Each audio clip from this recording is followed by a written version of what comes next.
Vavaka fiambenana. Vavaka fiambenana. Arainao miala sinainy hatramin'ny zoma isaky ny amin'ny 7 ora sasany alina eto amin'ny pejy Andramoka Izaho aty radio. Vavaka fiambenana. Vavaka fiambenana. Apokalipsy 1:20 ny 5:2. Ary nahita aho fa indro ny tanàna masina ny Jerosalema vaovao midina avy any an-danitra tamin'Andriamanitra, voahomana tahaka ny ampakarina efa miaingo eo amin'ny vadiny. Vavaka fiambenana. Vavaka fiambenana. Arainao miala sinainy hatramin'ny zoma isaky ny amin'ny 7 ora sasany alina eto amin'ny pejy Andramoka Izaho aty radio. Vavaka fiambenana. Vavaka fiambenana. Vavaka fiambenana. Vavaka fiambenana. Arainao miala sinainy hatramin'ny zoma isaky ny amin'ny 7 ora sasany alina eto amin'ny pejy Andramoka Izaho aty radio. Vavaka fiambenana. Vavaka fiambenana. Apokalipsy 1:20 ny 5:2. Ary nahita aho fa indro ny tanàna masina ny Jerosalema vaovao midina avy any an-danitra tamin'Andriamanitra, voahomana tahaka ny ampakarina efa miaingo eo amin'ny vadiny. Vavaka fiambenana. Vavaka fiambenana.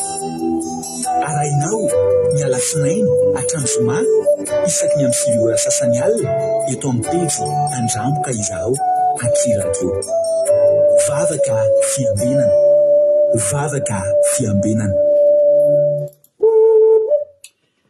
Alleluia.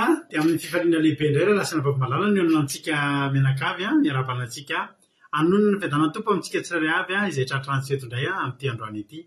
Dia ny fiadanan'ny tompony anapaka ny anatsika tsirairay avy miarabanao izay tonga tratrano seto androany ny fidy araka aminay indray amin'ity androany ty anaty izao fandalantsika vavaka fiambenana izay raha nao fandalarana Andramoka Izaho ny Aky radio ary ny groupe izay maharesy. Tany tompo daholo tsika rehetrarehetra. Dia raha androany fa tonga miaraka aminay dia tetay aminao hoe tsika sendrasendra koa natongavana fa tena misy raha ilan'ny tompo anao ary roa zao fotoana mbola afahanao hoe zao ianao alohan'ny atory dia mbola terineo aminao ny tenin'Andriamanitra. Fahasoavana nge zany ry havana malala dia tena raha iso fahasoavana ho anao mihitsy ary tena hoe araroty ary angalao tsirony dia sambatra be mihitsy ianao androany fa androany ianao hiara atory amin'ny tenin'Andriamanitra dia ifo hiaraka amin'ny tenin'Andriamanitra vatsim-panazy raisinao eto androany ka dia maharetatra amin'ny farany. Adin'ilay sasany raha antsika eto dia atenaiko fa adin'ilay sasany ampitombo ny finoanao ampitrakanao raha mitanonika ianao amin'izao fotoana izao ary tena hoe irariko mihitsy ianao hoe ao anatin'ity fandarana ity isy bitsiky ny fanamasina horenao torolalana sy tolotsaina ivoahanao amin'ny fiainanao. Tany tompo ihany koa tsika rehetra efa paketo androany dia raha nampavitsika Tiana Rakoto Arizaka no niditra voalohany teto androany. Aravaina Tiana Rakoto Arizaka mena tsodrano ary ianao ny tsodrano menanao dia ao amin'ny bokin'ny Joba. Alleluia. Bokin'ny Joba 2:7. Alleluia. Joba 2:7 hatramin'ny 7. Alleluia. Vakiko amin'ny anaran'i Jesosy ny tsodranonao manao hoe fa azo antenaina ny azo satria na dia kapaina azy izy dia mbola hitsimoka indray ka tsy maintsy hisy ny solofony na dia fa tonga antitra ao amin'ny tany aiza ny fakany ary matany amin'ny vovoka ny fotony raha mahare fofondrano izy dia hitsimoka indray ka andrahaka taka ny azo tanora nambolena.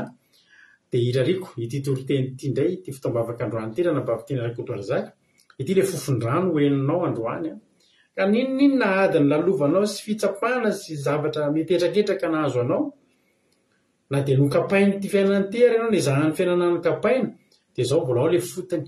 Alleluia.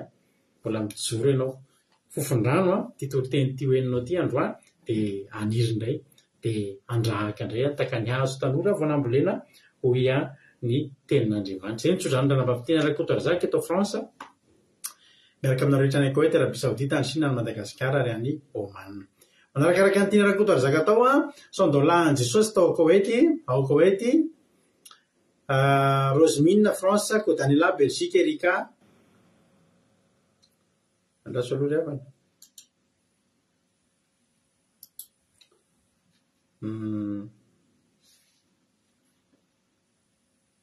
aso fa misy ohatra misy tsy mety kely azafady mialatsiny kely amitsika vetivety fotsiny misy zavatra lamina kely vetivety fotsiny ry havana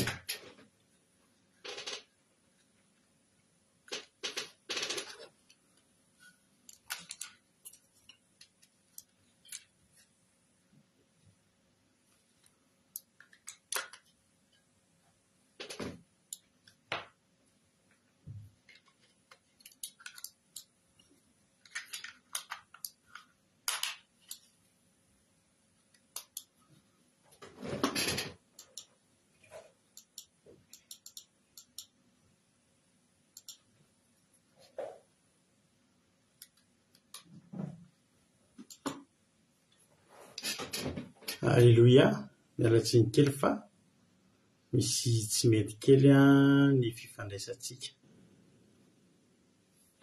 Ry havana malala, ilana tsiny indrindra.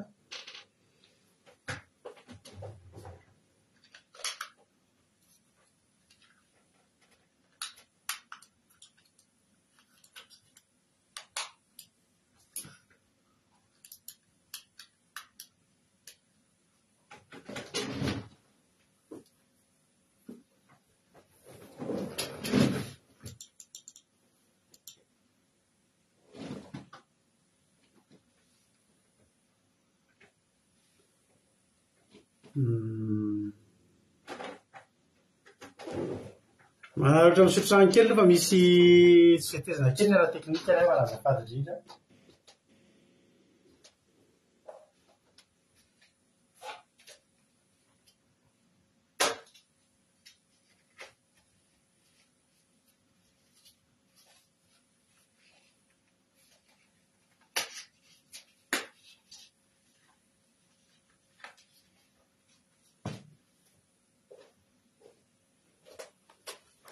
Manary ohatra mifampiaraha be loatsika vetivety mandra-pandamina kely ny lafiny teknika aty aminay azafady tompoko.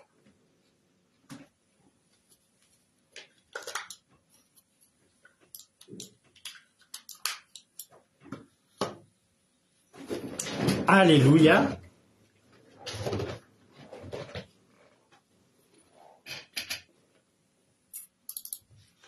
Zay efa mety. Alléluia. Miala tsiny indrindra. Taiza narabaina farany teo tiana rakotoary zaka Rosemine France Miriara Andriamalala Madagasikara, Erika France Kodanila Belgique, Ravitakalo Madagasikara, Mampionina France Emeonambotso France, Razana So Sylvia Arabie Saoudite, Marie Angela Oman, Tsire Baramel France, Ratarina Marie Charline Madagasikara, Jesosy Pandresy Madagasikara, Angèle Pagès France, Marie Hortensine Koweity, Noblitina France, Itody Raonso France, Asany Apostoli Madagasikara, Marie Hortensine Koweity, Fabiola Zanakandapa Koweity, Tahin Jesosy Artisanat de Madagasikara France, Ida Rosemina France, Zamina Camarade Jesosy France, Kota Léonie Arabie Saoudite, tonga soa daholo Aingudelina Linasolo Madagasikara France azafady, Rodine Marie Koweity,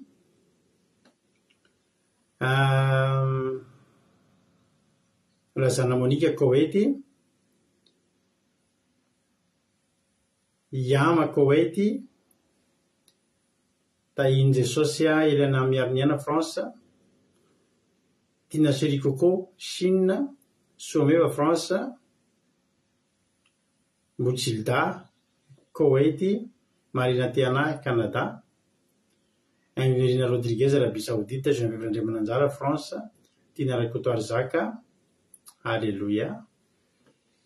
Amen. Naterizy mihitsy dia raha eso ampitiavana be dia tsisy isaorana.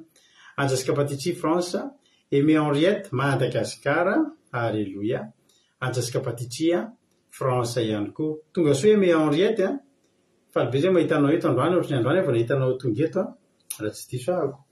Tanao rehefa nahitana azy teto. Dia arapaitsika isika mpitiavana be mihitsy Aimé Henriette tonga soa maharetatra amin'ny farany dia tahin'ny tompo. Alléluia. Lovritinao no manaratra amin'ny source dité. Alléluia. Eny ary ilay avana malala izay no ela faly be zany mahita anareo manantena fa amakivaky anty adiny ray sasany ity ndraitsika hifampahery amin'ity androany ity ka dia tonga soa tahin'ny tompo isika menakavy. Ianao anjara rehetra aloha andao aloha tsika hivavaka metraka ny fotoantsika ampilatanan'Andriamanitra. Alléluia. Koa andao ampandrosotsika nabavitsika Marie-Jo ao États-Unis ao izy mitondratsika anatin'ny vavaka fanomboana. Tahin'ny tompo Marie-Jo, anao ny fitenenana.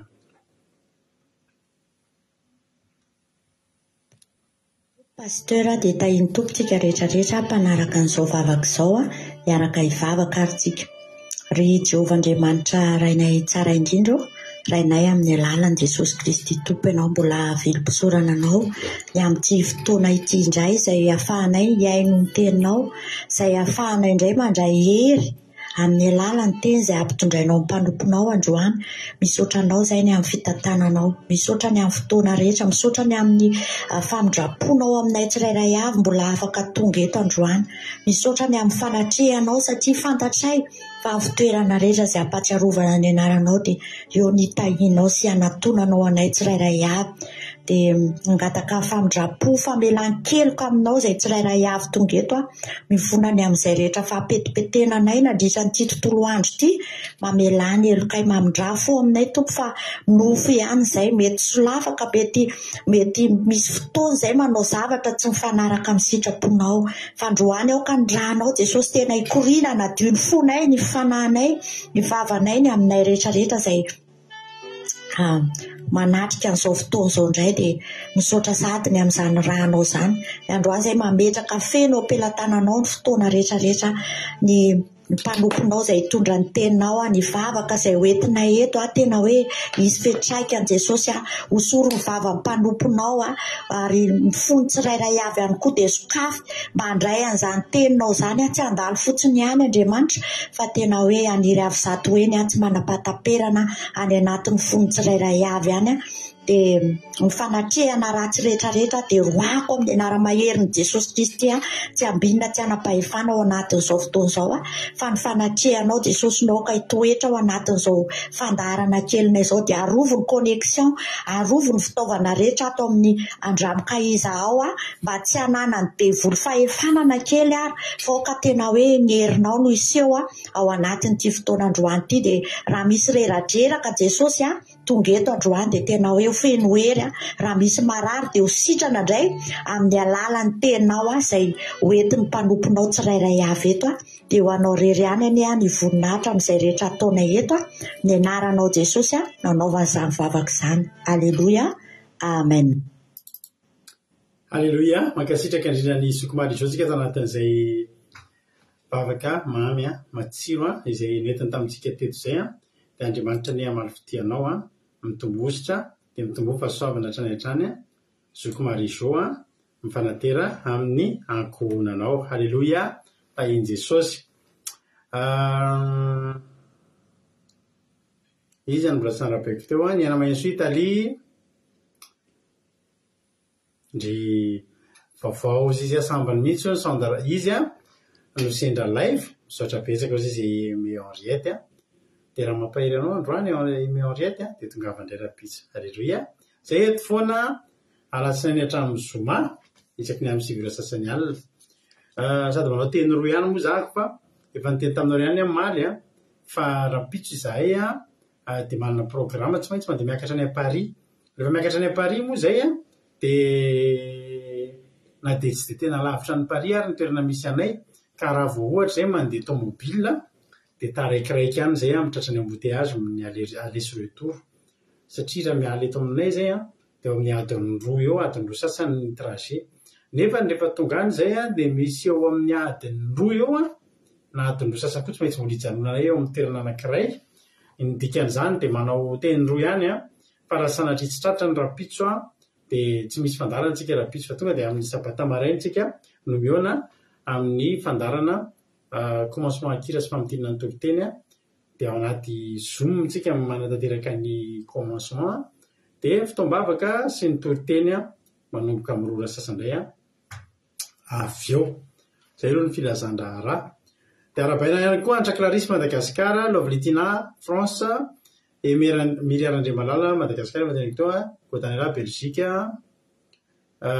ny Mainso Italie fateneniko teo izy any mbola tsy narabaiko Jesosy Mpandresy Madagasikara Soameva France Asany Apôstôly France Madagasikara azafady Itody Raoso France Angelina Rodriguez Arabie Saoudite iny Jesosy tsika rehetrarehetra hiditra amin'ny toloteny ary tsika rehefa avy eo ino izy tsika hoe misy hira mahafinaritra be ampianonanareo ty izy ty dia hirana namatsika raha lasana bavintsika eto ihany ity rahalahy ty rahalahy Najiny anarany dia tsy izy avavadiny ranabavintsika Maolo Faly izay efa teto amintsika teto ihany tany amin'ny roa taona lasa tany angamba dia tsy aiza moa tsy lavitra moa izy ireo fa amin'ny fiangonana rahavavy eo ambadimbadika eo ihany dia rehefa sendra nandalo teto tokantrano izy ireo dia aika manatalenta be mihitsy ny vadiny dia manana hira dia izy mampinona hoe meo aty ary efa aso aty le hira fa ho asiko klipy halleloia fa ilay ihany zay dia voninahitra androany fa vitany mampinona androany ny klipy dia hoe notsika izany hira izany atotra rehefa dia hira mahafinaritra be izy ity tsara ahoana moa titran'izy teo tsara ny tompo ahoana moa tsara Andriamanitra ahoana moa mampinona ny titre nazavady aloha mampinona no tenan'ilay titre fa mbola tsy tadidiko tsara fa mampinona moa mahafantatra an'ilay titre ny nanao azy teo alleloia sady miarabanareo ihany marapatonga ny titre aingodinareo dia Partel Madagasikara ny Mainso Italia tahiny Jesosy tsara ianao zay ny titre n'ilay hira dia hiara-heny finaritsika dia manona fiadana tompo aminareo menakavy kely eo raha lanajia dia tahiny tompo meno finaritra atsika ina nataon'Andriamanitra taminao ao anatin'ny tirity ianao afaka manoratra fijoroana vavolombelona afaka mijoro vavolombelona ina nataon'Andriamanitra teo amin'ny fiainanao fa raha ny manokana fahasalamana no meny andro any salama tsara tanteraka mihitsy tsy strasina aretina sy marary zany intsony ary dia tena totosa somatsara ny asa nataoko androany dia fitaovana zay tsy mahazatra anahy tsy teo ampelantanako aza ny fitaovana nanaovako ny asako androany voninahitra Andriamanitra mba vita somatsara amin'ny atsakany sy andavany voninahitra Andriamanitra ny tantanany ateny amin'ny toerana litrazena lehako androany totosa somatsara ny asa mandraraha tafody tokantrano zay menakavy lavitry ny loza sy tratran'ny voina teny andalana teny ho an'Andriamanitra ny voninahitra iny ary ny azonao ambara anomezam-boninahitra n'Andriamanitra dia sady miheno hira ihany tahiny Jesosy ary tsara ianao ilay hira amen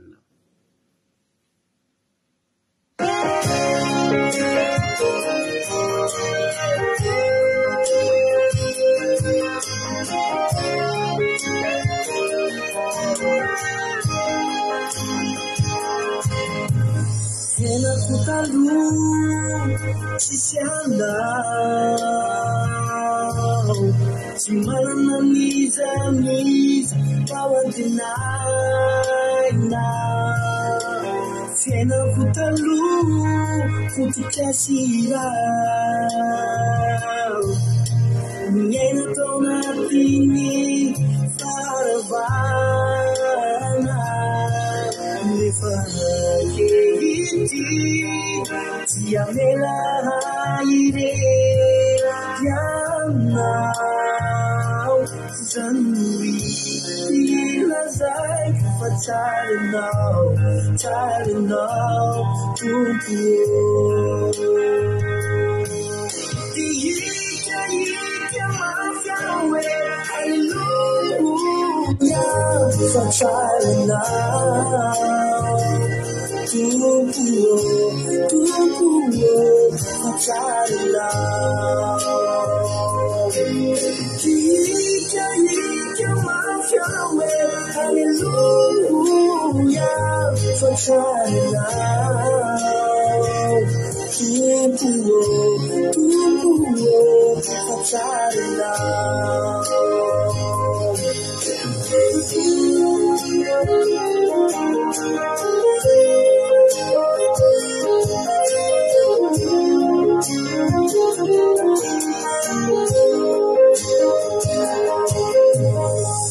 Tulan pavaingan etiata Nefisomula makaman Hamira Syaklan Fantatuyan Pavaingan eti Ganti mas telefon Isaw reyek Isaw Nefagiti Yamela ire Yamau Janui Ilazai Talinau Tumpio Ika Maflawe Hallelujah Talinau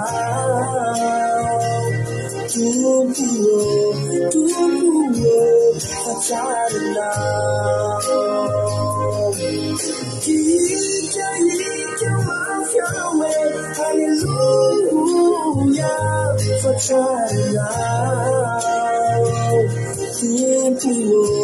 Tumpio Talinau Aku tahu Sisiambau Tulang menangis Bawa kenal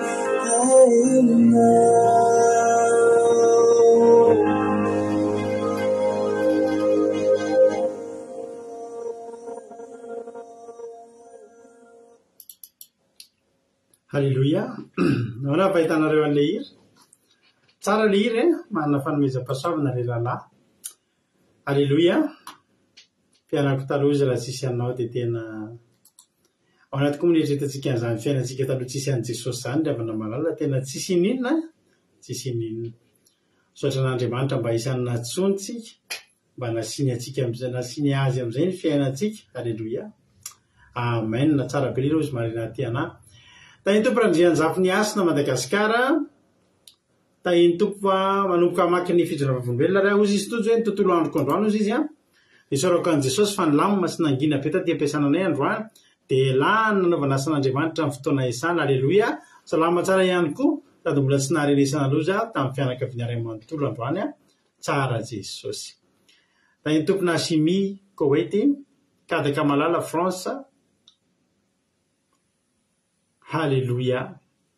Tsara ianao tompo ozy izy tody rahony soa. Tsara be hira ozy izy Eliana. Mahakasika fo be le hira sady tena tsara ozy izy Rodriguez a. Tsara Jesosy. Halleluja. Sika koa tsy mandefa hira tsy tsara zany. Halleluja. Sady manome voninahitra an'Andriamanitra mahakasika ny fo. Halleluja. Misaotra ny tompo ozy izy raha manamby soa.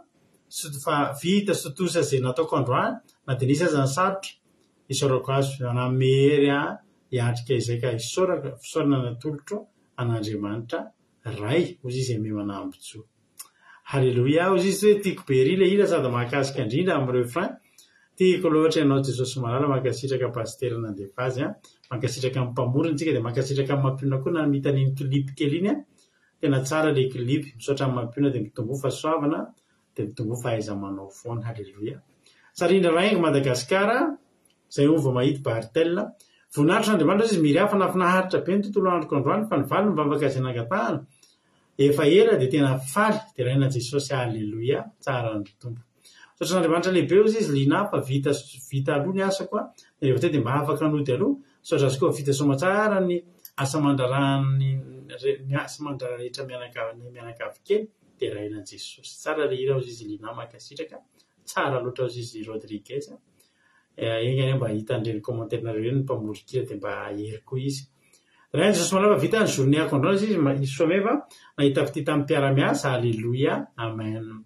Isaorana n'Andriamanitra ozy izy marina tena fa mbola velonay nandroany ary mba nahavita zavatra tokony atao rehetra ho an'Andriamanitra ny voninahitra.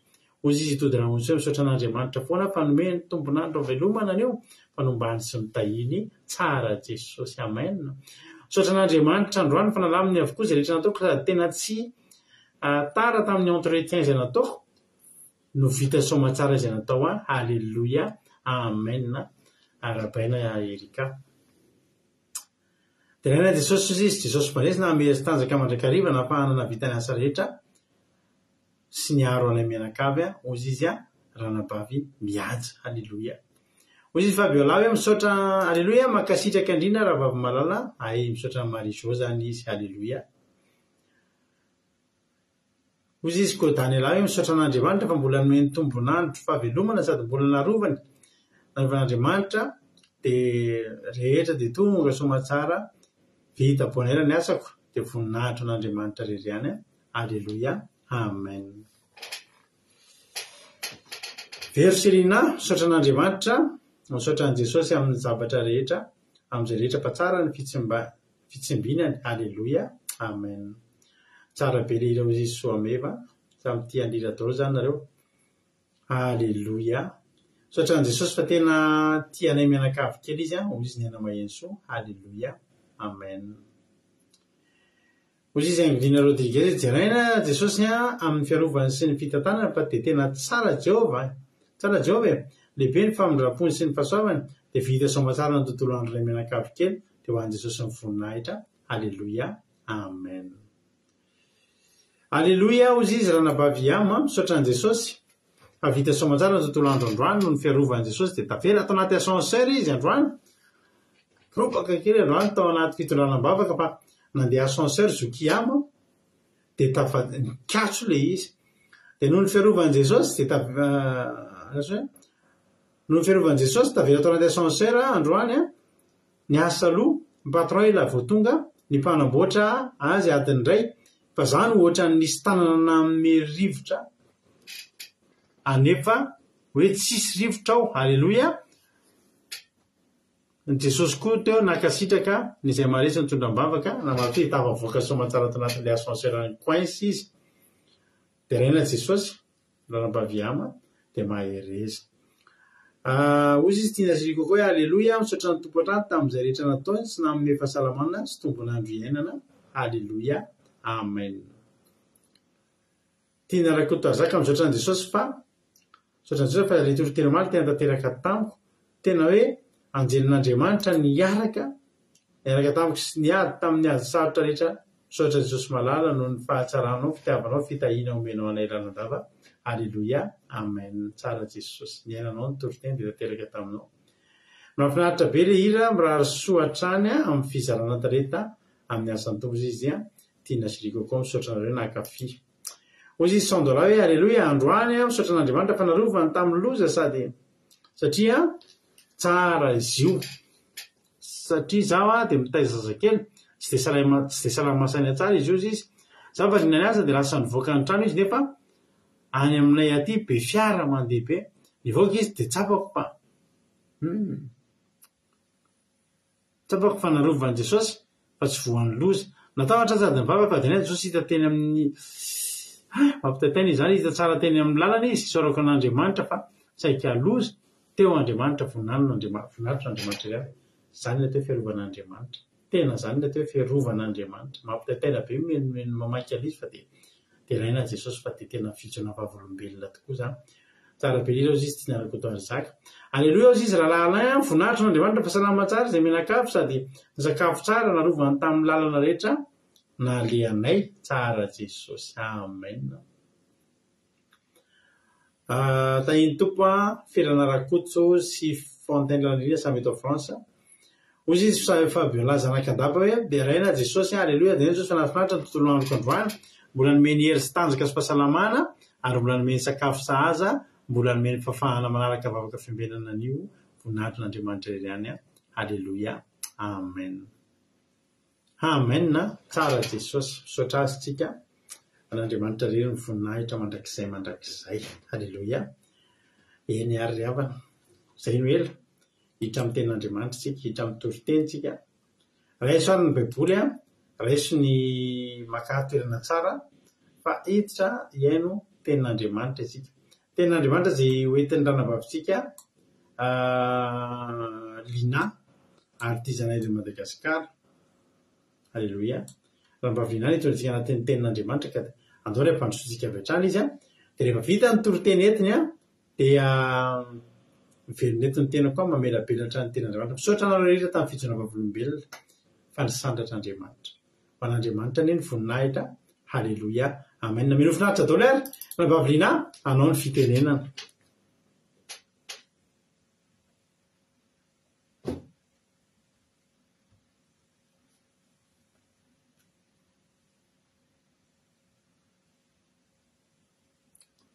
Andro kelitsika azafady any havana.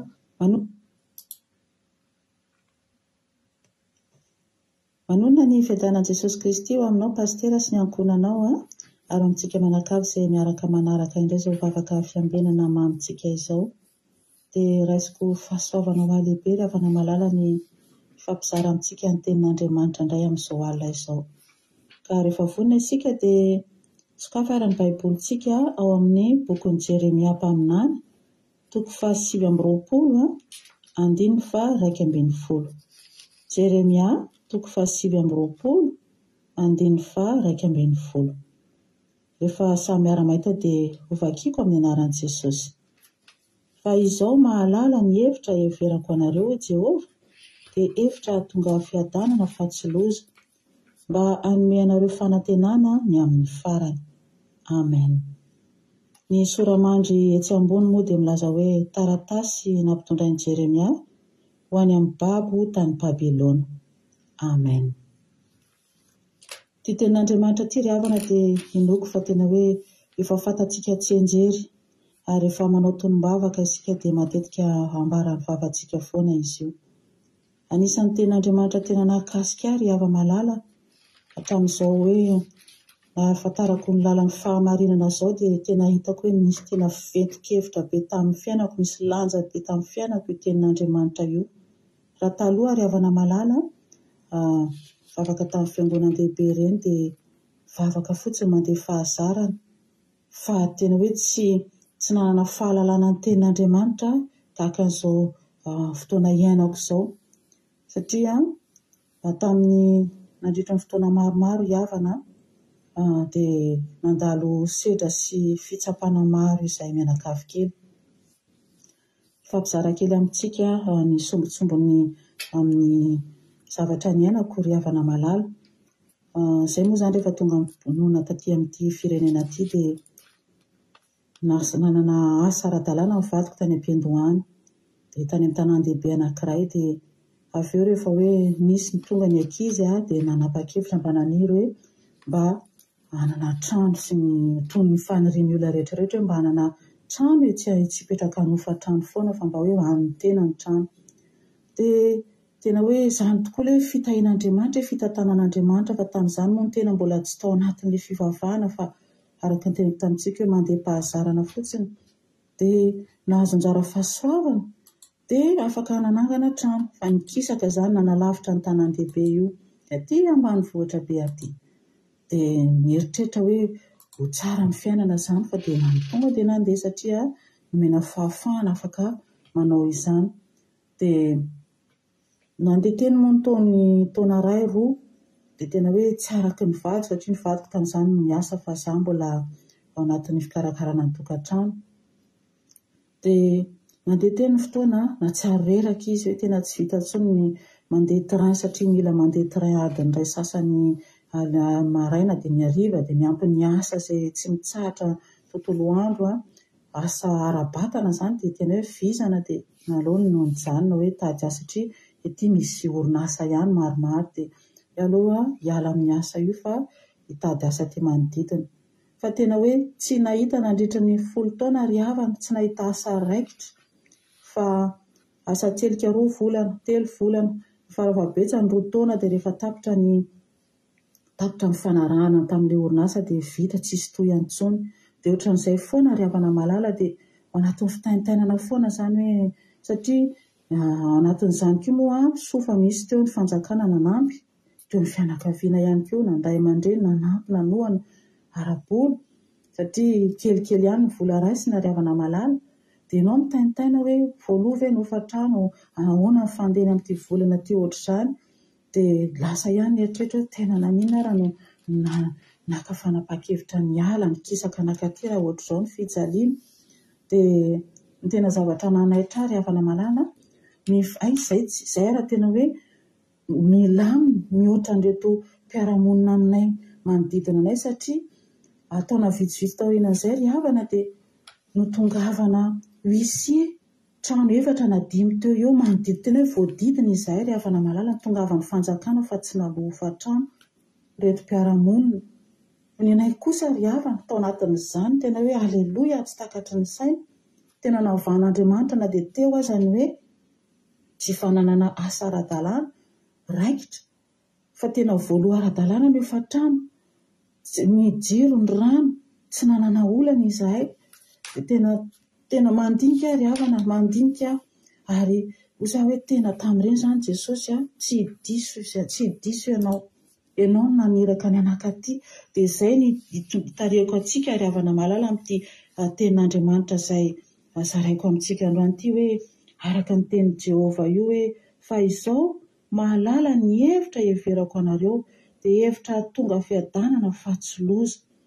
Raha ny fihevitray olombelona ry havana fihevitray mivady dia hoe fa nanino takizay tokony janona tany any raha izao ny fijaliana teto satria 10 taona ry havana 10 taona ny ainana ato anatin'izany hoe fitaintainana ahoana ny fandehany fa dia tena hoe isaorako an'Andriamanitra lehibe tsy nanary anay izy voangana ry havana raha fanandray an' Jesosy Kristy ho tompoko sy mpamonjy ny fiainako na fantatra tsara ny tena hoe vetikevitra ity teny zaraiko amintsika ity dia nandinika ny fiainana izay ny lalovana dia tena ozy tena fitantanan'Andriamanitra kay hevitra Jehova navelan'i Jehova mihitsy izay andalo an'ireny olana sy sedra maro rehetrarehetra ireny nisedrany anay mba hitodiako ry havana fa raha mbola nitoy tamin'ny hoe mbola nandeha mivavaka tamin'ny fiangonan-dehibe tena tsy fantatro ry havana izay fiafaran'ny fiainako asa izay nataonay fa za tafiditra anatin'izao lalan'ny fahamarinana izao mahafantatra tsara ny tena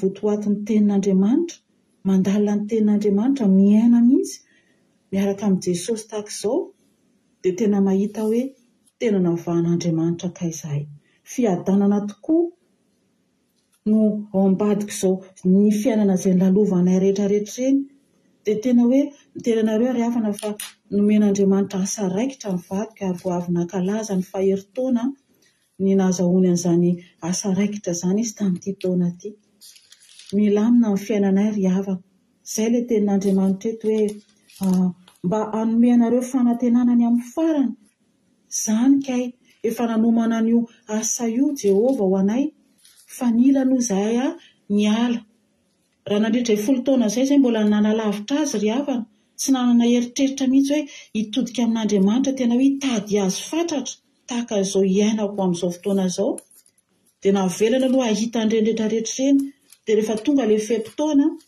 tena hoe nitady azy amin'izay dia nahita an'izao lalan'ny fahamarinana izao ary tena marina mihitsy ny tenin ry havana ao amin'ny Isaia 5:20 andininy 9 vakitsika izay tenin'Andriamanitra izay manao hoe amin'ny anaran'i Jesosy fa ny fihevitro tsy fihevitrareo ary ny lalanareo kosa tsy mba lalako Jehova. Izany tenin'Andriamanitra izany ry havana dia tena marina tokoa. Raha ny fihevitsika olombelona dia tena hoe mifandripaka amin'ny tenin'Andriamanitra amin'ny hevitr'Andriamanitra fa izay ilay hoe ny angatany amintsika dia ny finoana azy fatokiana azy raha mandalo olana sy sedra maro ianao amin'izao fotoana izao dia sainy sy dinio ireo tenin'Andriamanitra ireo ry havana alaliny tsara ireo tenin'Andriamanitra ireo fa tsy diso Andriamanitra ary ianao koa mila mandiny tena hoe manaraka ny sitrapon'Andriamanitra ve mandeha araka ny sitrapon'Andriamanitra ve manao ny sitrapony ve sa tsy fa ny fiverenana ao aminy fanatonana ao amin'ny irery ihany ry havana no amahany no ahitantsika vahaolana amin'ny fiainantsika tsy loza aza mieritreritra hoe loza ny zavatra iainanao fahoriana io tsy loza fa entin'Andriamanitra hitarihana antsika anaraka ny heviny satria ny fiheviny dia tsy fihevintsika araka ilazany io ny lalana tsy mba lalantsika kosa ka mino ary havana malala fa manomboka izao anao dia andinika tokoa izany fiainanao izany hoe miaraka amin'Andriamanitra ve ianao sa tsy Jesosy tokoa ve no efa niraisinao tomponao sy mpamonjy ny fiainanao sa tsy fa manentana anao ary havana tsy hanana fanenenana ao, fanenenana ianao ary tena hoe miaraha aminy amin'ny fahatokiana. Efa nambarany tamintsika raha teo tamin'ny tohiteny voaingana iny hoe ny fiadana nomeny atsika. Tsy mitovy ny fanomeny fiadana zao tontolo izao ny fameny Jesosy ny fiadanana. Dia ino zany ry havana, Andriamanitra tsy olombelona ka handainga ka hoe hamitaka amintsika tsiraray avy, fa ny finoantsika azy mila mafonja, ny fanatonantsika azy ny zava-dehibe indrindra amin'izao fiainana lalovantsika izao. Ka mino ary havana malala fa izany ten'Andriamanitra fohifohy izay nozaraiko tamintsika izany dia tena hoe ampiodina ampiverin-dalana antsika, ananantsika tokoa fanantenana amin'io Jehova izay efa tena hoe vonana hanome fiadanana antsika io, fa mila antsika matoky azy, mila antsika mitodika aminy. Dia mahereza be daholo tsika rehetrarehetra dia ho an'Andriamanitra irery any amin'ny voninahitra. Aleluia, amen. Aleluia. Mankasitraka indrindra anao ranambavy Lina artizana de Madagasikara tao anatin'izay tena Andriamanitra izay nentinao izay. Andriamanitra manankiray pasoavana anie amaly anao dia mitombosa dia mitombo fahasoavana hatrany hatrany dia mahereza foana amin'ny asan'ny tompo. Aleluia azafady. Dia raha ny sasany aminareo izay mbola tsy narabe koa za milohan'ny idirantsika amin'ny famelabelana azafady tompoko. Ny teny Andonia Suizelle Suisse tonga soa Bertsavaka Oedy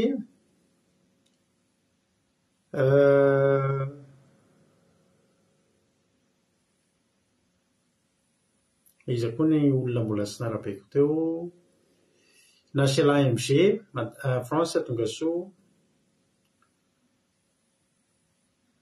ny anamainso Italie efa nyteneniko teo. Aleluia. Ny teny izay nijerena androany teo am-bokin'ny Jeremia 7:20 efa ampahelintsika androany. Zao ny tena Andriamanitra mivaky toy izao amin'ny ran'Jesosy manao hoe ny soramandry aloha dia izao taratasy nampitondrain'i Jeremia ho any amin'ny babo tany Babilôna. Zao anisany voasoratra tao anatin'ilay taratasy. Fa izaho mahalala ny hevitra iverako anareo Jehova dia hevitra tonga fiadanana fa tsy loza mba hanome anareo fanantenana ny amin'ny farany. Aleluia. Izaho mahalala ny hevitra iverako anareo Jehova dia hevitra hitondra fiadanana fa tsy loza mba hanome anareo fanantenana ny amin'ny farany. Matetika Andriamanitra rehefa miteny an'izay dia maneho fahasamihafana amin'ny fisainantsika sy ny fisainan'Andriamanitra. Matoa Andriamanitra tena manipika hoe hevitra hitondra fiadanana fa tsy loza dia satria takany hoe loza ny fahitan'ny olona ny zavatra andaliny hitondran'Andriamanitra antsika. Fa Andriamanitra ry havana nanao ny fisainantsika ary ny fisainantsika na ny avadiky ny afaka adiny indray tsy fantatritsika, fa Andriamanitra na ny afaka zato taona androany rehefa hitany ny zavatra hitranga. Ary raha ohatra Andriamanitra misy zavatra ataony androany dia tsy ny androany ihany ny tsinjovin'Andriamanitra. Isika raha mieritreritra zavatra dia ny tsinjovana ny androany, ny tsinjovana ny rapitso hatreo mety takatry ny saitsika. Andriamanitra rehefa manao zavatra ka manao hetsika anankiray tsy ny androany ny jerena, fa hoy izy Andriamanitra mba hanome anareo fanantenana ny amin'ny farany. Andriamanitra dia mikendry ny farany. Andriamanitra dia tena manomana ny farany. Io tena hoe tena farany mahafinaritra. Aleluia. Tena hoe ny farany omanin'Andriamanitra. Rehefa ao amin'Andriamanitra zany tsy manana eritreritra mihitsy tsika isy zavatra ratsy fiafara zany. Mety ratsiratsy fanombohana. Ary fiarahana amin'Andriamanitra matetika dia ohatry ny ratsiratsy fanombohana io foana ny demarazy. Manomboka iraka amin'Andriamanitra dia ohatry ny tsy dia mbola ohatry ny zavatra somary mbola mahakivy ahoana ary zany nary nitondran'Andriamanitra antsika zany raha olona. Hoy izy Andriamanitra hoe zakako ny mahalala ny hevitra iaverako anareo dia io hevitra hitondrako anareo hitondra anareo any amin'ny fiadanana io fa tsy hitondra loza noviana andriamanitra zany tsy mba andriamanitra mampidi-doza zany. Alleloia. Isaky ny misy zavatra miara-miainga amin'andriamanitra ny olona dia matetika tena tsy mitovy ny hevitra, ny tena mifanohatra mihitsy aza indraindray. Dia eo tsika le mahatonga antsika menimena sy monomonina tsena ohatrany tsy mahay mitondra koa andriamanitra. Maninona nefa raha mba zao? Hitanareo tsika rehefa mijery baolina, tsy mbola nisy ngamba tamintsika mijery baolina ka tsy hoe ampasio amry, maninona raha narefa tasy, maninona raha ohatrao, io dia tsy voatakany, io ny bieza be dia tsy matiny.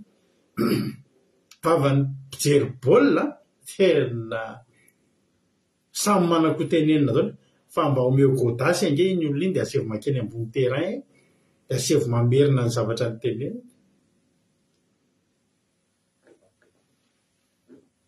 Tsy izay le zava-mitranga. Tena itokony takana, eto tokony pasiny eritiko, mahay baolina daholo rehefa eo mijery tele. Ary na dia manoloana olana isika, dia manana eritreritsika ivoahana amin'ny olana io. Manana zavatra tiana ataotsika, hoe zao ny hitondrako an'io, zao ny andehanako amin'io.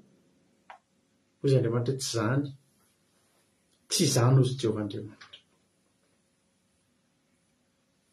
Matetika rehefa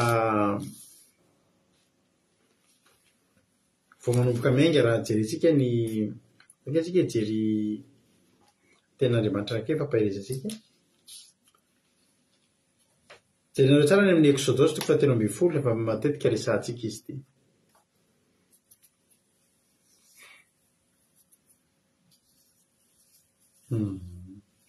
Mahay baolina daholo ny olona ao rehefa eo mijery tele.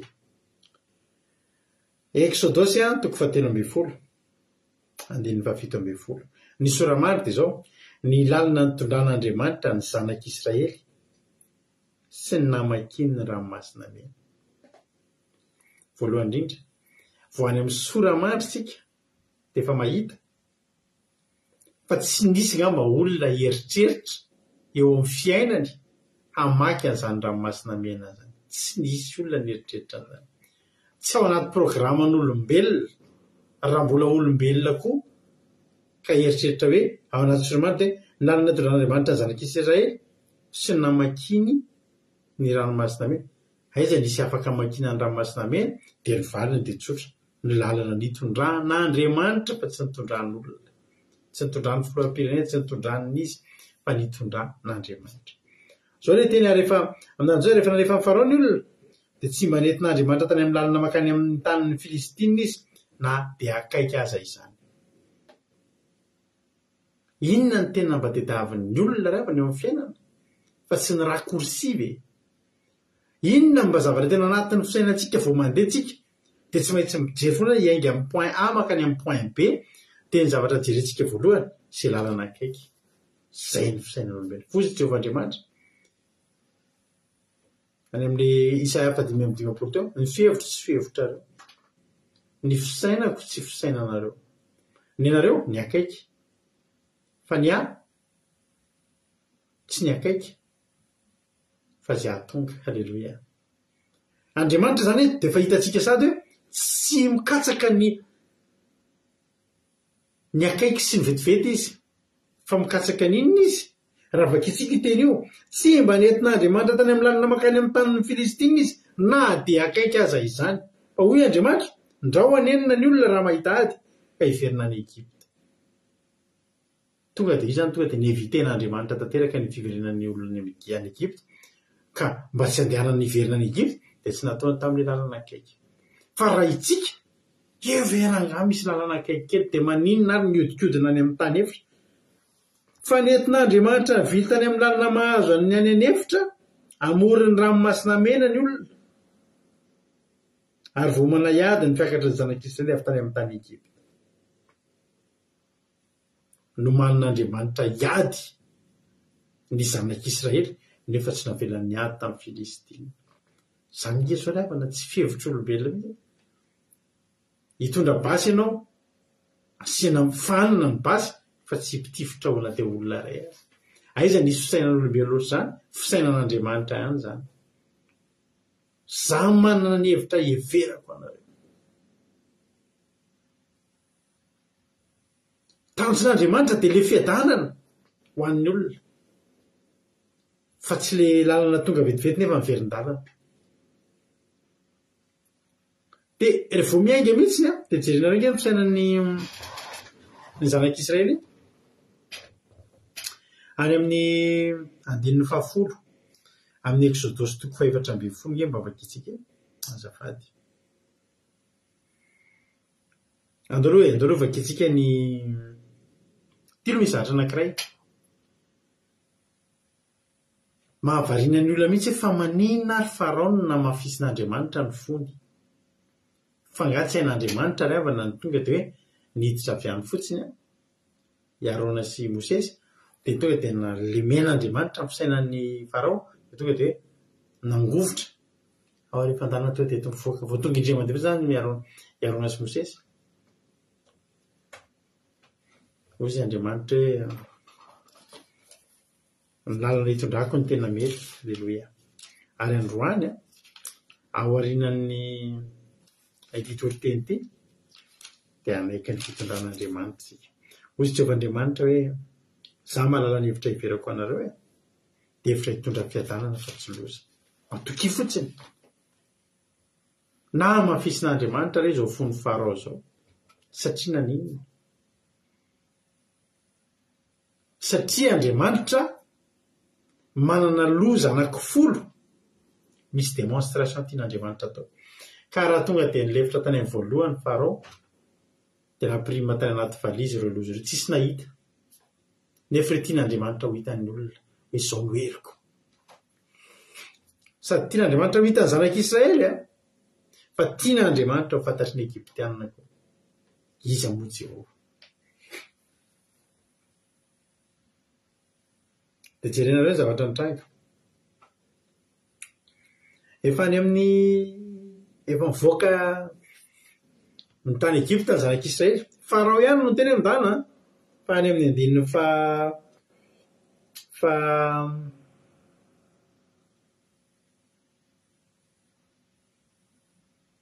andininy fahavalo amin'ny Exodosy 4:12 dia ozy izy ny tena loatra ary Jehova nanamafy ny fony Farao mpanjakan'ny Egypta dia nanenjika ny zanak'Israely izy na dia tamin'ny tanana avo aza no nivoahany. Navelan'Andriamanitra tsy navelan'Andriamanitra ny tombotombona mipetrapetraka fotsiny amin'ny Farao fa mbola nasiany fahatezerana sy namafisiny indray ny fony. Satria maninona? Satria tian'Andriamanitra ahita ny fiampitan'ny zanak'Israely. Ary ny zanak'Israely tiany ahita ny hafaran'ny Egyptianina. Ny zanak'Israely mihitsy mahazo aina mihitsy amin'izany fitantanan'Andriamanitra zany satria jerenareo tsara. Tonga soa monimony. Izay indray vao hitako teto monimony. Tonga soa. Alleluia. Jonathan koa tahiny Jesosy. Any amin'ny andininy fahafolo nge vakitsika dia Exodosy 4:12. Eto ahitantsika mihitsy ny fisainana samihafa ny olombelona sy Andriamanitra. Exodosy 4:12 andininy fahafolo aminaran'i Jesosy. Ary efa mbiakaiky Farao. Natao mifanakaiky tamin'ny Farao indray mirodorodo ao aoriana. Dia natompony zanak'Israely ny masony ka indreo ny Egyptianina tamin'ny manenjika azy. Dia raiky tahotra indrindra ny zanak'Israely ka nitarena tamin'i Jehova. Mampitaitaina nge zany ravany. Eo foana ny miteny fa maninona ary rehefa manapaka raha tonga dia manapaka fa maninona mody afahany zay dia reo indray rehefa avalo ao aoriana mirodorodo. Fa tsy hain'Andriamanitra tokoa ve tonga dia nampipetraka ny Egyptianina tany? Tena haingy. Alleluia.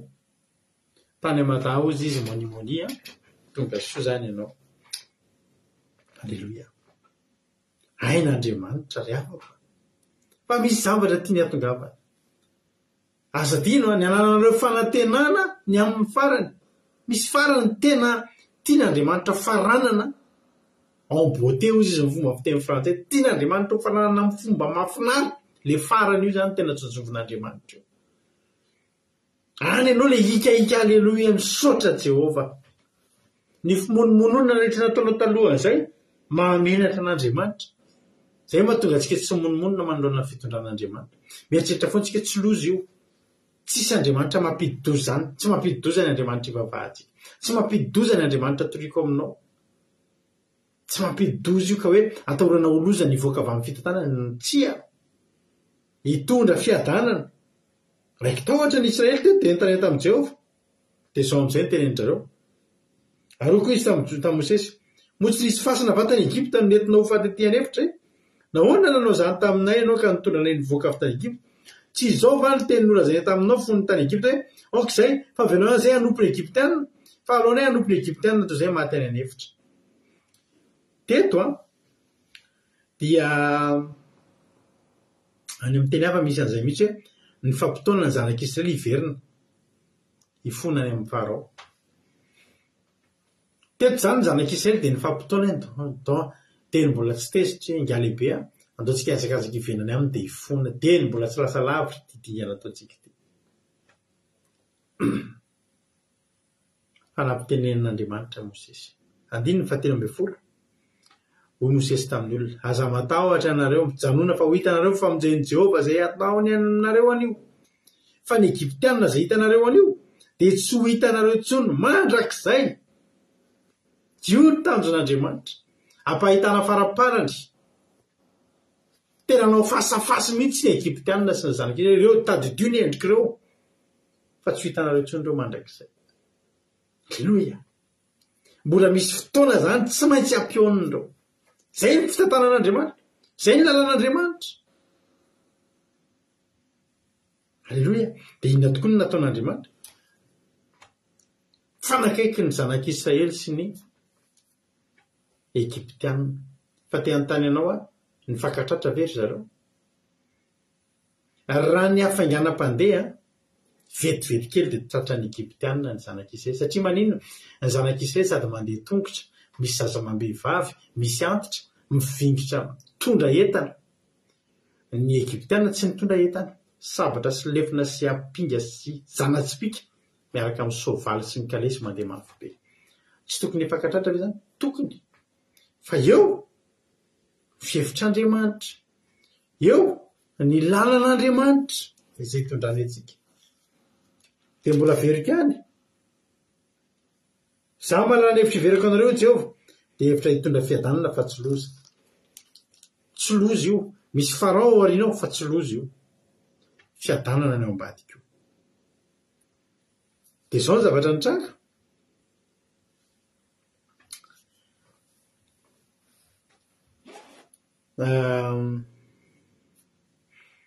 andiny 7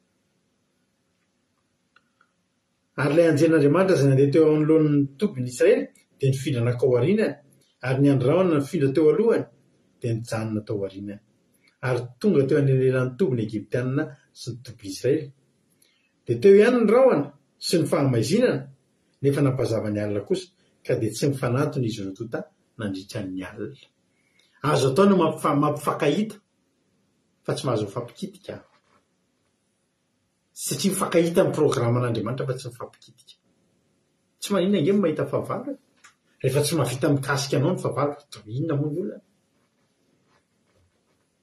misy fotoantsika mandeha mijery an'ireny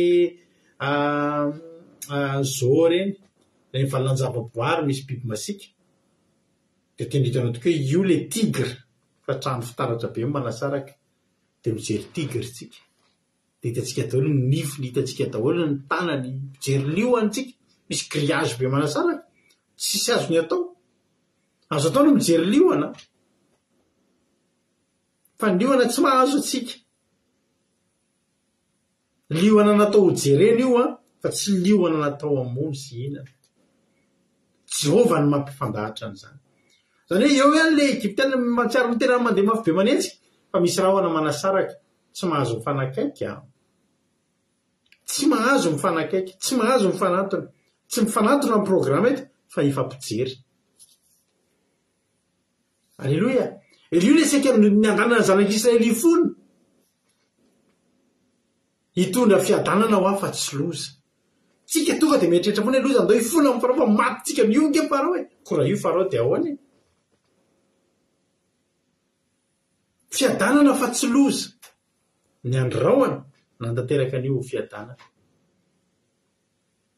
dia izao ny zavatra nitranga hozy izy Mosesy mijanononareo fa ho hitanareo famonjeny Jehovah nareo ny Egyptianina izay hitanareo any tsy ho hitanareo intsony mandrakizay.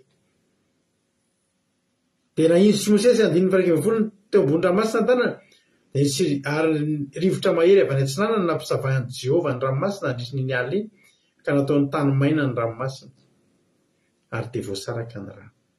Dia na dia teo voan'ny ranomasina nandihy tany maina ny zanak'Israely ary ny rano dia tonga fefo azy teo ankaviany sy teo ankavanana.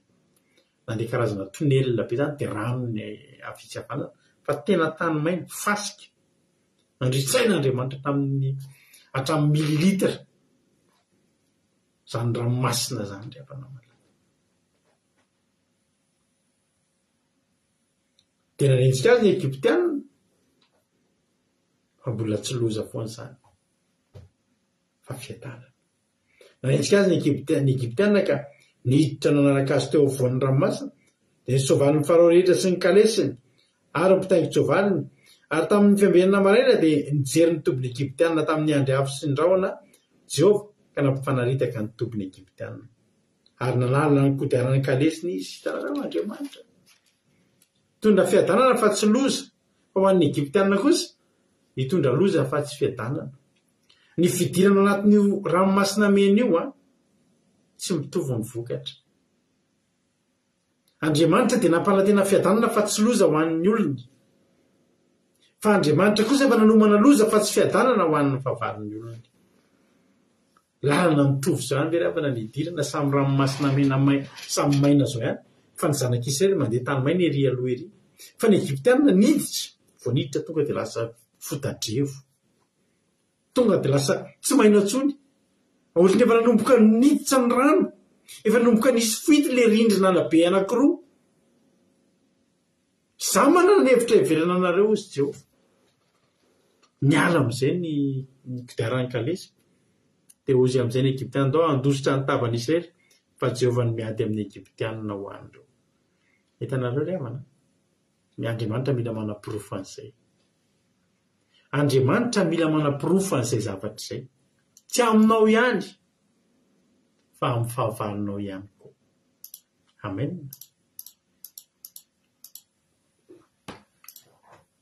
Alao Andriamanitra hitatany. Alao Andriamanitra hitatany. Fa hainy io. Tena hainy io raha afaka malalaka. Fiadanana fa tsy loza. Zay foana ny tokony ao anatin'ny eritreretintsika. Raha mbola Andriamanitra koa no mitatana antsika. Dia izao ny zavatra nitranga. Roy Jehovah tamin'i Mosesy. Injiro any amin'ny 5:20 injiro ambony ranomasina tanao mba hikatoana ny rano amin'ny Egyptianina mba amin'ny kalesiny. Mahavariana ny zanak'Israely mbola tsy tafepita tanteraka. Zany ny lalan'Andriamanitra. Samy tao anaty rano, samy tao anaty ranomasina.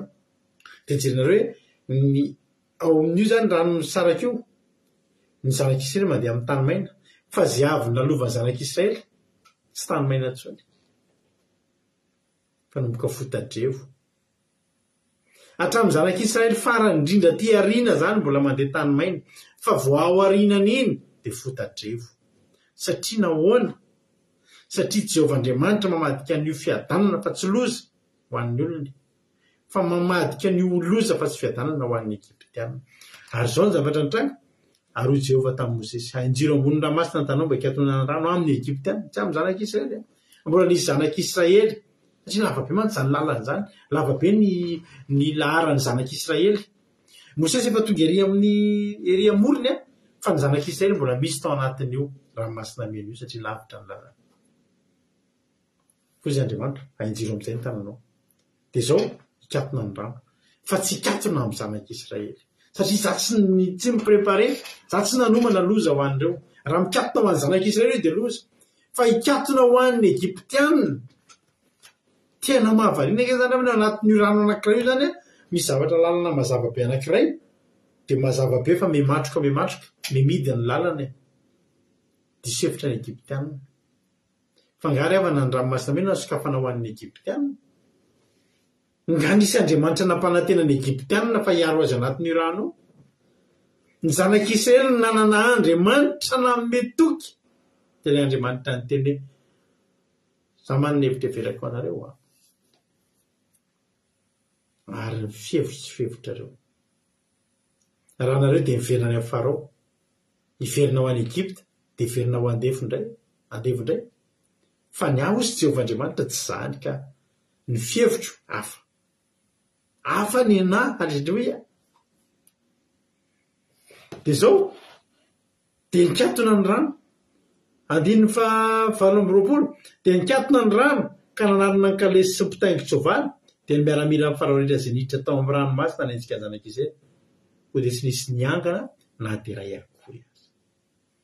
Fa ny zanak'Israely kosa na dia tamin'ny tany maina tao voan'ny ranomasina, ary ny rano dia tonga fefo azy tamin'ny ankavanana sy ny ankavia. Hitanareo, nikatona ny atsasak'irano. Ny zanak'Israely dia miadana, tsy nisy niazakazaka, aingana fa mikatona. Tsy natao hikatona ho azy io, fiadanana fa tsy loza. Asadino zany. Fa loza ho an'ny Egyptianina. Dia zao ny zavatra nitranga. Dia ireo ny zanak'Israely kosa nandeha. Ary rehefa hitan'ny Israely, zao ilay izy andefa-depo, zao no namonjeny Jehovah ny Israely tamin'izany andro zany, mba tsy ho azon'ny Egyptianina. Ary hitan'ny Israely teny amoron'ny ranomasina ny fatin'ny Egyptianina. Ary vitan'ny Israely ny asa lehibe nataon'ny Jehovah tamin'ny Egyptianina, dia nataon'ny Jehovah ny olona kaninona Jehovah sy Mosesy mpanompony. Io ilay hoe ny Egyptianina izay hitana androany, ataon'Andriamanitra hitany zareo mihitsy tsy ahitany azy intsony satria maty ireo. Tsy ho hita intsony ireo. Amen.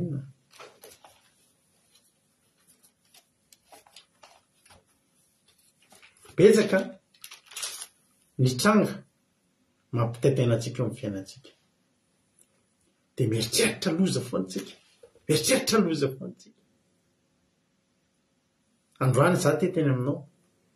Misy olona nampahireziko izay androany dia eo amina tompotrosa izay izy. Avy eo ilay olona ozy izy. Alao avy izy ho avy. Alleluia. Alao avy izy. Valibavaka izany.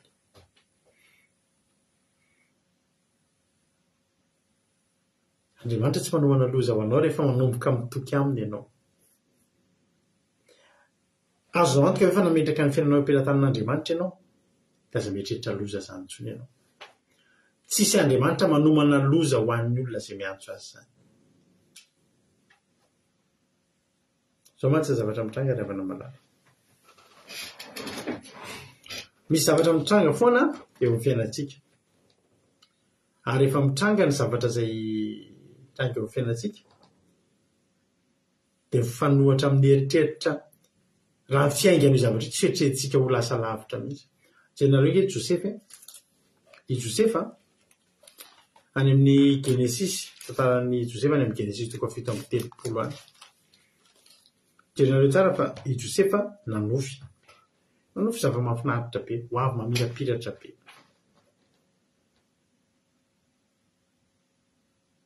Hoe ekoeko eo amin'ny daholo ny ralahany, dia ekoeko eo amin'ny koa ny ralahany sy ny ray aman-dreniny, dia niala azy ny ralahany hoe izany ve dia tena izany ve nofinao?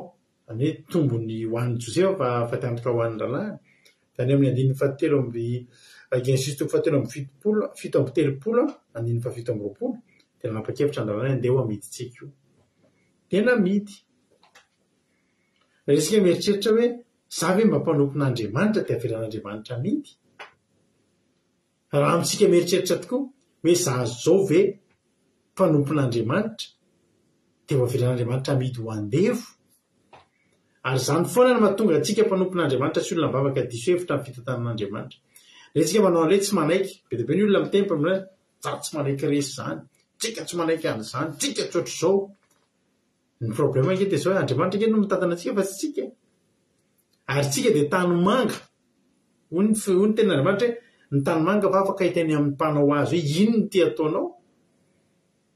Fa rehefa amidy ny programan'Andriamanitra aminao dia amidy ianao. Ary tsy amidy olona ambony fa amidy ho andevo. Nefa ianao nanofy hoe tena ianao ny ohatry tsisy ohatranao. Hozy Andriamanitra. Za manana ny hevitra heverako anareo. Dia hitondra fiadanana fa tsy loza. Dia namidy ho andevo. Fa teteny aminao loza ve zany fa fahambaraka sady loza tokoa zany amidy andevo zany fa andriamanitra ndraiky tsy niteny taminao an'io androandroany io e fa andriamanitra niteny taminao ny amin'ny Jeremia 9:1-2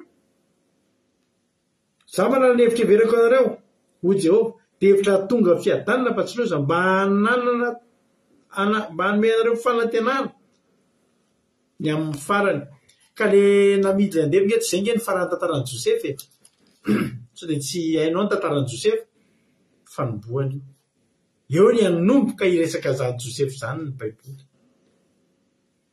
ary Josepha dia anisan'ny anankiray amin'ny zanaky Jakoba zany hoe Israely tantarany zanak'Israely miainga eo ka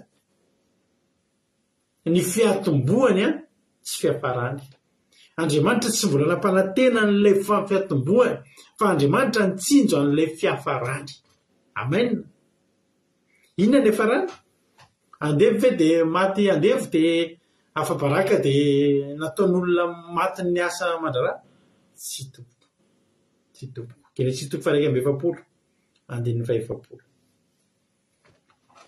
anaovaka itsika ten'Andriamanitra Genesis 1:7 amin'ny anarany Jesosy manao hoe koa ianao nanapaka ny ato an-tranoko ary araka amin'ny teninao nitondrana ny oloko rehetra ny seza fiandrianany ihany no alehibe no ianao iza kay no tenenina amin'izany iza le miteny dia Farao iza moa Farao ny filoham-pirenena filoham-panjakana ny mpanjaka ambony sy natanjaka rehetra tamin'izany andro zany firenena anisan'ny lehibe indrindra tamin'izany andro zany ny firenena Egiptiana ary Farao no mpitantana an'izany ary Farao eto no miteny ianao no nanapaka ato an-tranoko ary araka amin'ny teninao no hitondrana ny oloko rehetra ny seza fiandrianana ihany no alehibe no ianao misy olona atao manapaka eto zany iza ary le manapaka eo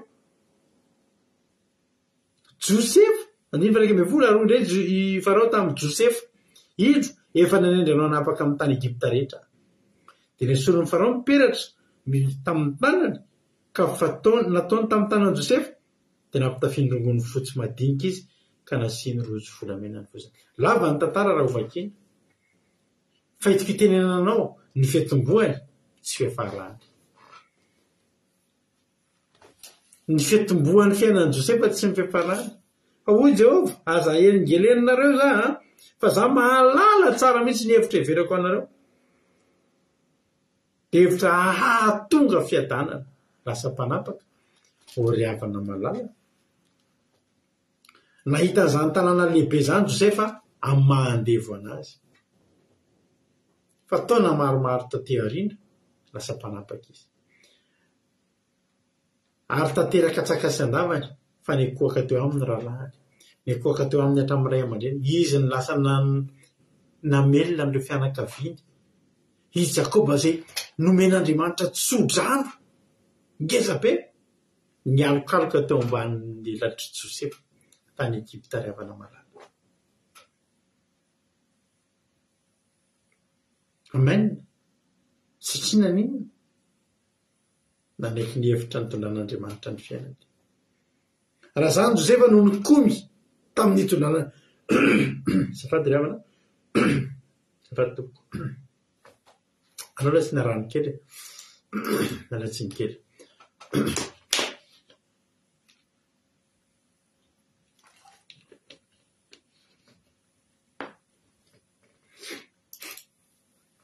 Alleluia raha izany moa tsika no miteny Jehova hoe za mahalala ny hevitra to dia tapahatsika miaratsiny Jehova tsy mety amiko le hevitra ao miaratsiny aminao Jehova tsy tapakiditra amin'izany hoy Jehova ary mijanonao Egipta any mijanonao Israely any tao aoriana kely tao nge tratran'ny mosary ny tany ianao alefa andevo nge riavana malala tandremo fa ho mpanapaka nge ny programan'Andriamanitra aminao resika to dia kivy eo aty andafy dia zao ve ny asako matokian'Andriamanitra iza ny anapohan' zany hoe zanakalahana zanak'Israely kely Hebreo kely tsy dia makaizary anapaka any amin'ny tany lehibe atao hoe Egypte tena hoe seza fiandrianana sisa resaka hambonge sisa zany avany amboposany amin'ny fara hoe ity sezy ity le sezana mpanjaka tsy am'ty fotsiny anao mipetraka fa ny fanapahan-kevitra rehetra sy ny grady sy ny rehetrarehetra ny teny ianao toteny noho za toteny ohatrana amin'ny farany anome anareo fiadanana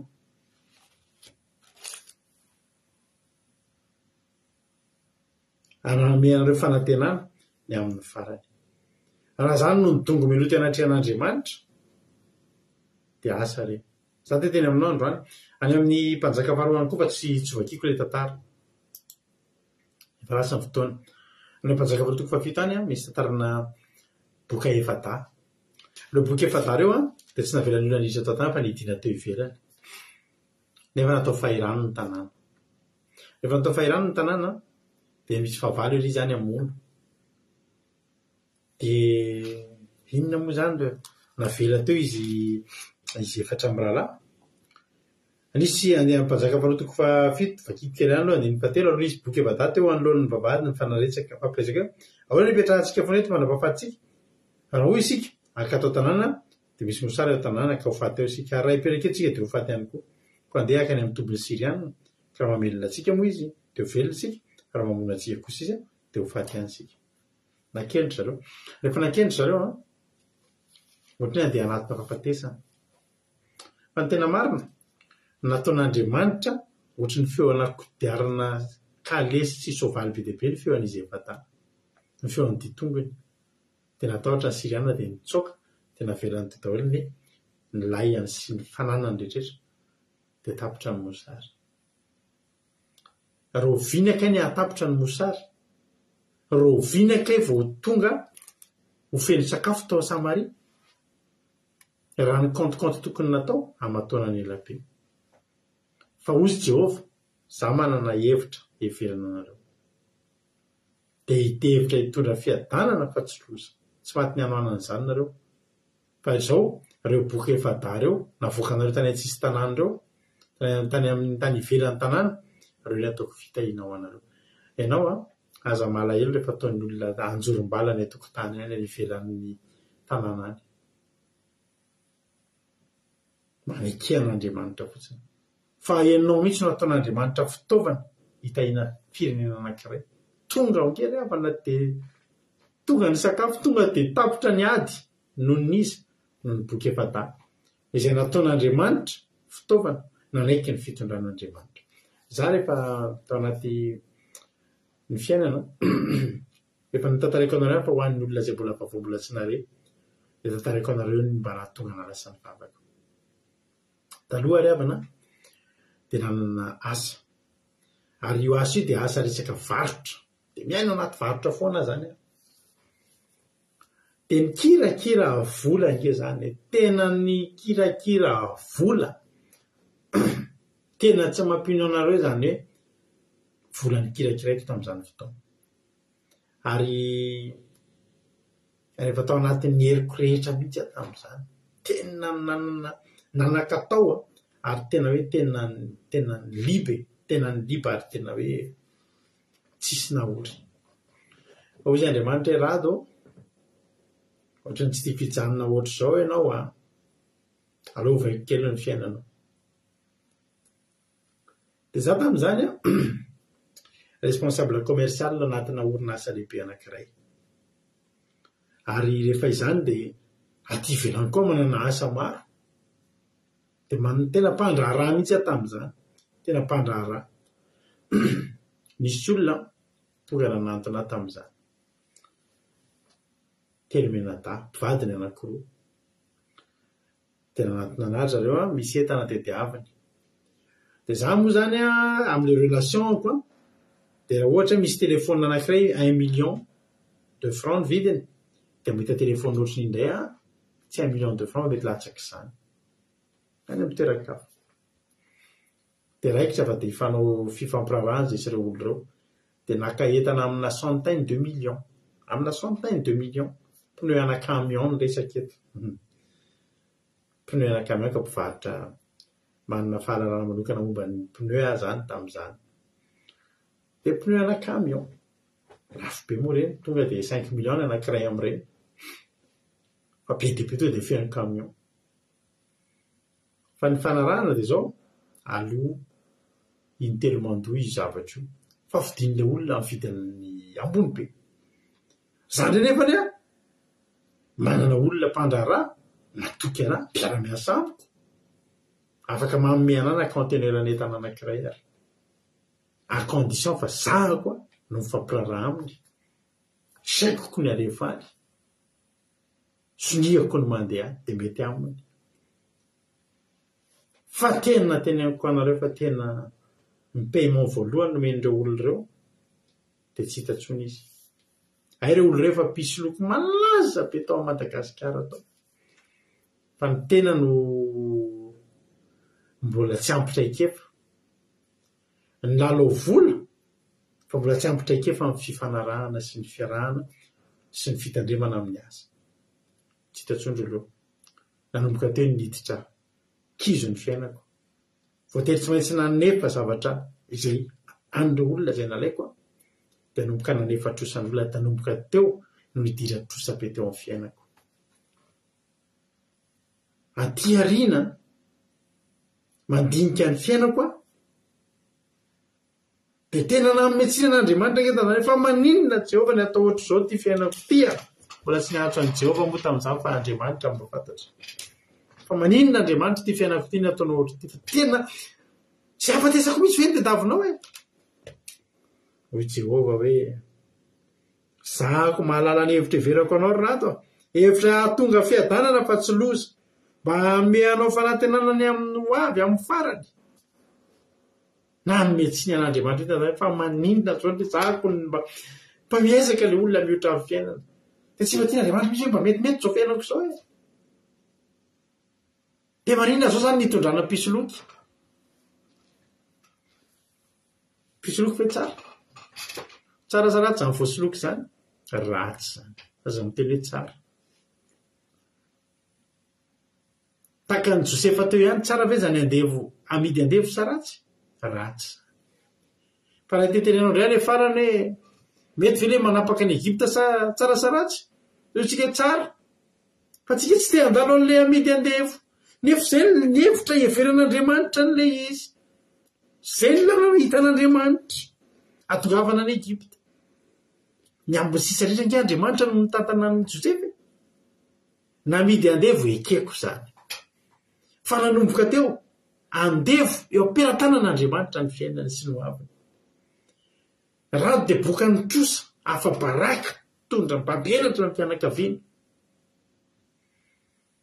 niezaka ny odra tamin'ny fiainana mitady mivoa amin'ny 5 maraina matory amin'ny 2 maraina miezaka manala trosa fa tsy vita ny eriko tsony zany inona ny zavatra nitranga tanato nanomboka nangetete fa ao zany fivavahany zany tao mba hiantso an'izany Andriamanitra zany fa mbo mahay zavatra hony io alleluia ary raha tsy tratra ny idony io tsy nangeteta zay hitady an'Andriamanitra ary nitady an'Andriamanitra tamin'izany tsy hitady an'Andriamanitra ho hitan'ny olona milanja baiboly fa tena hitady an'Andriamanitra tany anatiny any mihitsy any anaty any mihitsy hoe milanao ny fiainako Jesosy tena milanao ny fiainako Jesosy hoy Jesosy zay misy ingeny dia davika ity hafa eo aminao dia zao hitanao lasa mpanompon'Andriamanitra ary za miteny anao efa nitoriko teto zany ndray mandeha oza hoe za raha mahita an'le olona nysoloka tamin'izany fotoana zany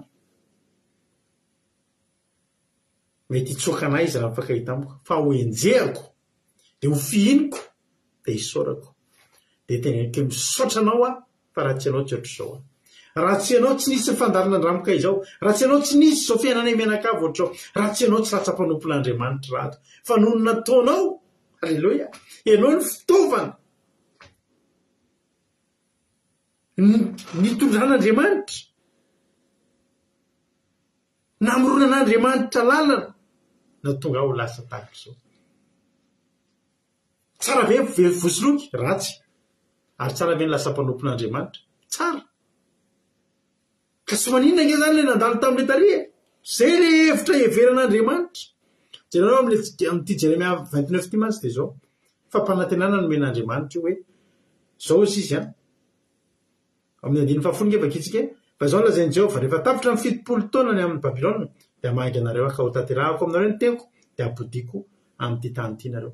Inona zany ny tombotsoan'Andriamanitra amin'ny 70 taona io? Mba hamaizana ny zanak'Israely. Lava zany 70 taona zany raha jerentsika amin'ny Jeremia 9:20 raha vakitsika io fa lava fa tsy vakitsika intsony dia nisy mpaminany sandoka atao hoe Anania. Io Anania io dia namoaka faminaniana hoe afaka 2 taona dia afaka nareo dia fafana ny zanak'Israely hoe 2 taona. Fa nahitsy ny Jeremia izy ianao izy tsy nitenenan'Andriamanitra. Fa mitena hevitr'Andriamanitra izy dia zao 70 taona. Fa maninona ianao mandainga lazainao fa 2 taona. Ka ty Anania ty dia te handray fakasitrahana avy amin'ireo hoe mpaminany tena izy. Ary zany ny problème ny faminaniana. Misy faminaniana tsy avy amin'Andriamanitra fa vokatry ny fafalipon'ny olona sy ny fanirian'ilay mpaminany. Mba hangalana sitraka amin'io dia lazainy fa 2 taona. Vakilo ny Jeremia 9:20 faminaniana diso. Lazainy fa 2 taona dia afaka. Hozy Jehova ary amin'ny 7:20 amin'ny taratasy nampitondrainy Jeremia ilay mpaminany tsy sandoka fa tena izy hoe 70 taona. Mety ho kivo ny zanak'Israely fa tsy 2 taona fa 70. Fa tao anatin'ny 70 nafahan'Andriamanitra nanefy ny fon'ny zanak'Israely hiverina tanteraka aminy. Ho tia azy. Ary ilay nitoritsika tamin'ny voaingan'iny hoe rehefa afaka avy tany zareo dia niverina dia ilay nanorina ny tempolo indray dia nisy olona nitomany hoe tsy zao ny endriky ny tempolo. Tsara lavitra noho izao ny tempolo taloha ilay fiainam-bavaka. Alleluia. Fa za dia teny aminao androany hoe 70 taona nomen'Andriamanitra azy. Fa 70 taona tsy nahafaty azy ireo. Fa 70 taona nanefen'Andriamanitra sy nahafahan'Andriamanitra miteny azy ireo tany amin'ny fahababoana. Misy fotoana antsika raha tsy anaty fahababoana tsy menao n'Andriamanitra zany. Misy fotoana ianao marary eo ambony fandriana zany inona zao ny dikan'ity aretiko ity. Eo ambony fandriana ianao, eo anao tena mihaino an'Andriamanitra. Militra tsara aminao mihitsy ilay tenin'Andriamanitra eo ampandriana ny hopitaly eo. Tsy ilay hopitaly ny ratsy. Fa ny vokatr'izay rehefa avy eo. Atsanga ny tenin'Andriamanitra. Za manana ny hevitra. Manana ny hevitra hiverako anareo izy eo. Dia hevitra tonga fiadanana fa tsy loza. Mba hananareo fanantenana ny amin'ny farany. Ary ilay Isaia izay nivakindrana ambavisika teo hoe Isaia 5:20 fa ny fevitra tsy fevitrareo ary ny lalanareo kosa tsy mba lalako Jehova. Fa raha ny lalantsika dia ny lalana akaiky. Fa ny lalana Jehova lalana mihodina fanafahan'ny fankalana tamin'ny zanak'Israely. Ho tahin'ny tompany antsika rehetra. Manekena ny fitantanan'Andriamanitra fa mahay mitantana loatra Jehova Andriamanitra io. Anao ny fitenenana zao tapitra ny toriteny. Inona ny nahakasika anao tao anatin'izay tonga amin'ny fizarana fahatsapantsika afangafangantsika ny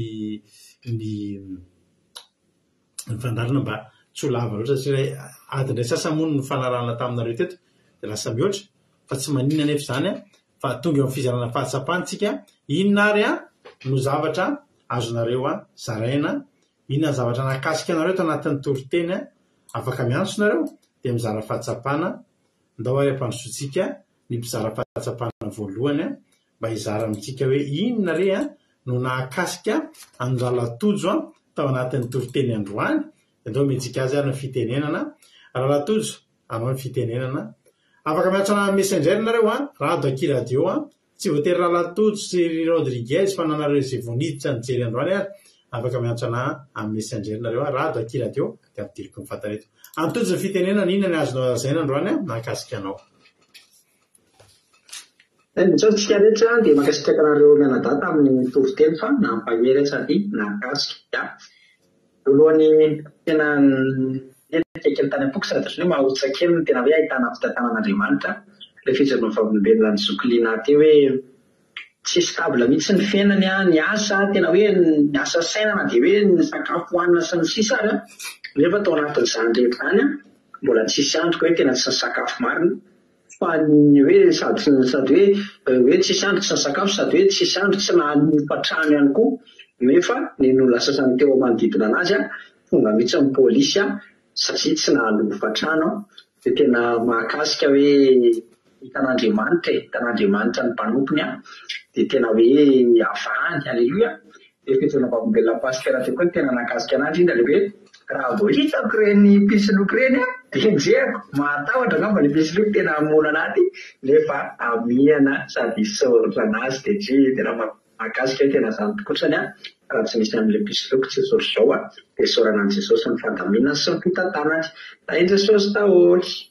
Alleluia, mankasitraka indrindra anao rahalatozo dia Andriamanitra manaka ireo mpahasoavana ny amaly fity dia mitombositra aleloia dia mitombo fahasoavana hatrany hatrany dia Jesosy ania amaly fitianao aleloia sotra ny rahalatojo izy ireny hiditra fandroany ndao fandrosika indray ary ny anabavintsika ranabavy haingo nirina Rodriguez inona indray ary ny azonao zarena androany anao ny fitenenana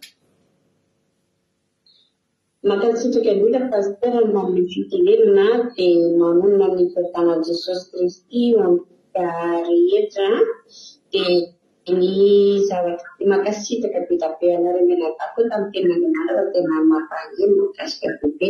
Dia na zany zavatra tena makasika be anahy dia hoe Andriamanitra raha nampianatra ny zanak'Israely iaby dia nampianatra fotsiny izy kanefa tsy navela ny ady tamin'ny fahavalo.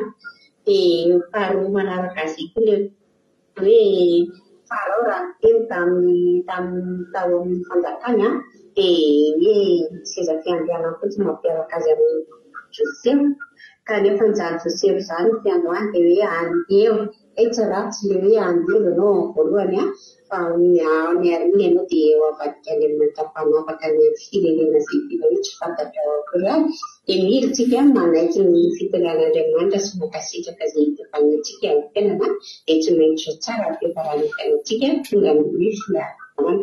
Makasitraka pasitera miaraka aleluia amen.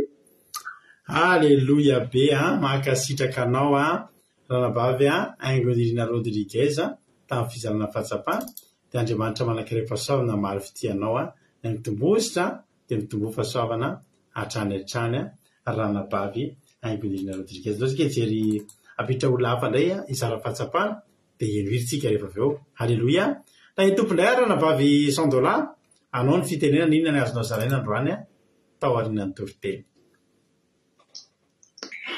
Teny Jesosy pasitera dia teny Jesosy rehetrarehetra makasitrika ny mety tenena ary makasitrika koa anareo mianadaty amin'ny toriteny fa tena nakasika be mihitsy ny toriteny androany dia tamin'ny fijorana vavolombelona raha vavoliana sy fijorana vavolombelona ny pasitera teny dia samby nakasika daholo ary tamin'ny tenin'Andriamanitra koa hoe tamin'ny momba ny tantanan'Andriamanitra ny zanak'Israely tena hoe raha ny maha-olombelona dia tena hoe tokony hoe faty afa netrehitra hoe fahafatesana nefa dia ao anatin'izany dia fiadanana noman'Andriamanitra. Andriamanitra dia tsy manomana loza fa raha eo am-pilatanan'Andriamanitra ny fiainantsika na dia hoe hitantsika hoe problème tsy azontsika zavatra tondran'Andriamanitra fa tsy loza ny mandehantsika fa fiadanana. Izay ny tena hoe voareko tamin'ny toriteny Andriamanitra dia makasitraka na mianadaty Jesosy amaly fity. Aleluia be makasitraka indrindranao ranabavy $100 Andriamanitra manankiray pasaona maro fitianao sy nareo rehetrarehetra izay nizara fahatsapana. Aleloia. Tapitra ny toritentsika henohirintsika dia vavaka avy hatrany efa lasalasa ihany ny fotoana. Inona ary no hira hitanareo mba mety amin'izany toritentsika izany satria nareo nefa omeko fahasoavana mba izany fahasoavana izany afaka mamifidy ny hira. Aleloia. Inona ary ny hira hitanareo fa tokony mifanaraka amin'izany toriteny izany dia izay hira izay no hataontsika rahalahy zanabavy malala. Izay hira soratanareo dia izay ny ataontsika Jehovah mpiady mahery marina izany. Sao dia iny ataontsika Jehovah mpiady mahery atsiarovantsika ny lasy kelitsika tany Amboazy. Aleloia.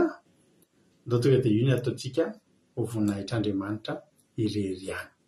Jehovah mpiady mahery misaotra ny nambinina nangataka anjany izy izany dia io avy hatrany no hira ho ataontsika rahalahy sy zanavavy malala. Aleloia. Misy moa ny titran'izy iny.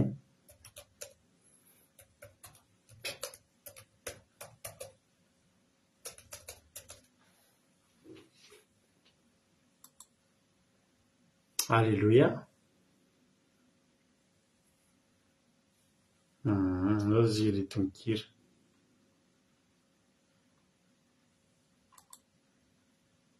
Amen.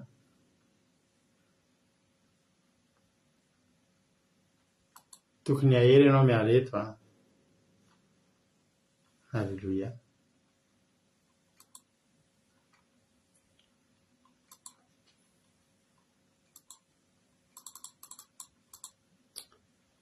Alléluia, menofinaritra daholo ary tsika misaotra anareo ampakasitrahana. Alléluia. Dia ataontsika avatra any ary ny hira ho voninahitra Andriamanitra irery any. Menofinaritra daholo dia vavaka avatra antsika aoriana ny hira.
Amen Jesosy misotranao zay tamin'ny fotoanandroany misotra ny amin'ny teninao misotra ny amin'ny fampahirezana Jehovandriamanitra misotra fa tsy tapaka ny fandarana misotra ny amin'ny mpanomponao zay tonga teto nijery nanatrika izao fandarana izao tsy verimaina Jesosy tsy verimaina zany teny zay nafafy teto zany androany fa za matoky sy mify ianao hitahiry an'izany any am-pony ny olona tsirairay avy taka ny voza nafafy dia amoa avy zato eny tsisy voatsaingy ny vorona mpihaza tsisy olatsaka ny anatin'ny tsilo tsisy olatsaka ny ambony tany marivo ambony vatolampy fa tany lona ka niriny ny teninao ny fona tsirairay avy zay tonga teto androany misaotra Jesosy malala ny diavolo sy ny satana sy ny firongany dia didiko sy roako amin'ny aranao Jesosy tsy afaka hitsaingoka na dia ny iteraray tanatazay tory teniny tenina zay amin'ny anaranao Jesosy angatahako izany vavaka izany Halleluia amen ivavakantsika amin'izao fotoana izao mampanzotsika ny vavantsika Kodaniela ivavaka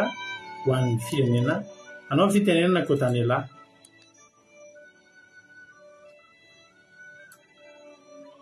Alleluia makasitraka pastera no amin'ny fitenenana dia mbola hiarako afaka tsika maranaka ny fotoana Jehova renay tsarako indrindro mbola faly sy terame voninahitra ao izay fa satria mbola tontosa soavantsara ny fotoanay androany ary mbola tsy tapaka ny connexion ary mbola voareny afitra Jesosy malaloka dia misaotra anao tamin'ny ny teny maro izay nentiny mpanomponao satria tena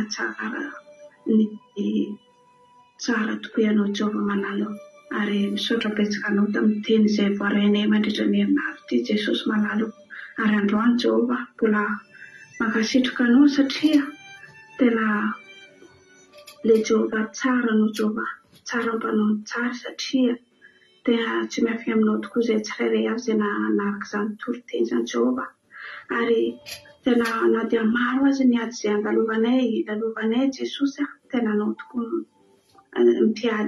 mpiady ny adinay Jesosy malalo ary misaotra koa tamin'ny fitahiana izay rehetra izay mpahazonay ary na dia ininina azy ny ady izay nandalovanay Jehova mba atovy tahaka ny Jakoba tokoa izay Jehova atovy ao ambany elitranao azavela mandalo hady isan'andro Jesosy azavela kivy azavela verindalina Jehova malalo tantamo izay tsiray avy izay mpanaraka na izay mbola hitanao fa mangetahitanao Jesosy mba azavela kivy izay tsirairay avy reto tantamo dianay tsirairay avy Jesosy malalo tovy ambany elitranao fo isan'andro Jesosy ary tsy maneky resy izay niaraka aminao satria mbola mijoro ary mbola vona tokoa izay anaratianao Jesosy mahatoa izay mbola mijoro eto tantamo ny dianay tsirairay avy Jesosy malalo no tsirairay avy izay nanaraka izany toriteny izany Jesosy tena vona anaratianao ny fehivitranao tokoa ny tena tsy fehivitranay Jesosy malalo satria mahatoa izay mbola indraindray azy manao zavatra tsy ny mpanaraka amin'ny sitraponao indraindray manaraka ny zavatra hitanao fa zavatra tsy tokony ataonay nefa anao malala an'izay mahasoanay Jesosy indraindray azy misy zavatra andrasanay nefa tsy mety azonay Jesosy ary azavela kivy amin'izany izay Jesosy malalo tario izay tsirairay avy reto ary mbola misaotra anao Jehova malalo mivavaka ho an'ny firenenanay koa izay amin'izao fotoana izao Jesosy ny firenenanay tsy miafy aminao Jesosy malalo ny tanindrazana malalanay any hitanao fa mbola maro mandalo ny ady mandalo fakiviana mandalo ny korana maro isan-karazany Jesosy malalo azavela kivy ao amin'ny firenenanay Jesosy malalo ary mila ny tananao miaro amin'ny firenenanay io azavela mandalo ny olana maro isan-karazany Jesosy malalo ny firenenanay ary mangataka ny famindram-ponao indrindra indrindra amin'ny firenenanay Jesosy malalo mbola maro koa ny fahotana izay tsy mifanaraka amin'ny sitraponao izay atao amin'ny firenenanay Jesosy malalo maro koa ny olo izay mandalo tsy fahasalamana fahasahirana fakiviana Jesosy malalo iangaveko ny tananao maheranao miaro amin'ny firenenanay irainao ny anjelinao tokoa manona ny firenenanay miaro ny firenenanay Jesosy malalo atovy ambany elitranao ny firenenanay na dia kely azy Jesosy fa anjelinao no mihavana io iraho ny anjelinao Jesosy miasa amin'ny firenenanay io mba tsy mahakivy ny olona hiavy Jesosy anatin'ny olana na zay fa hitanao fa mendrika fiainana Jesosy ka dia soroko anao amin'ny firenenanay io na dia anatin'izany mbola fahantrana ny firenenanay Jesosy malalaka dia misaotra anao amin'ny firenenanay ta io no izay hitanao fa sahira agnatin'izany fahantrana sy maro isan-karazany Jesosy zay tsy voatanisako eto oka no miasa amin'ny firenenanay io aseho ny voninahitra anao amin'io firenenanay Jesosy malalaka dia misaotra amin'ny fitantananao ny firenenanay io sy fiarovanao any tsirairay avy izay nanatrika eto Jesosy ary nitoro teny izay varenay androany entinay miatrika zo mahafinaritra Jesosy hiatrika ny sabatanao dia azavela misy varim-baliana Jesosy foazara-panahy azavela kivy izay hitanao fa mandalo olona io hitanao fa mandalo sy fahasalamana mifanasitrana izay rehetra nanaraka izany toro teny izany Jesosy azavela diso anjara tsirairay avy ta io nisy ny tokantrano isan'ny batanao Jesosy malalo oko ny fananao masy miasa amin'izao alina izao ka dia misaotra indrindra Jehovah malalo. Aleluia. Amen. Aleluia. Mankasitraka indrindra andrana vavintsika kodany lahy tao anatin'izay vavaka izay Andriamanitra manankirepa sahona malafitianao tobosana tobova sahona trano misaotra ihany koa andrana vaviliana tamin'ny toriteny mahafinaritra be dia misaotra andrana vavy Marizao tamin'ny vavaka fanomboana misaotra anao rehetra koa tonga niaraka taminay teto namolosongany amin'ny rahalanitra Jesosy dia ho avy eto indray tsika rapitso Ratabavelina soma tsara lolo zay rapitso dia misy ny fandanana rapitso samy io fampitondra mavaka dia akiradio.radio12345.com akiradio.radio12345.com afahanao meno ny japeo akiradio raha mbola te araka aminay ianao eny tompo daholo rapitso indray tsika amiona. Haleluia. Amen.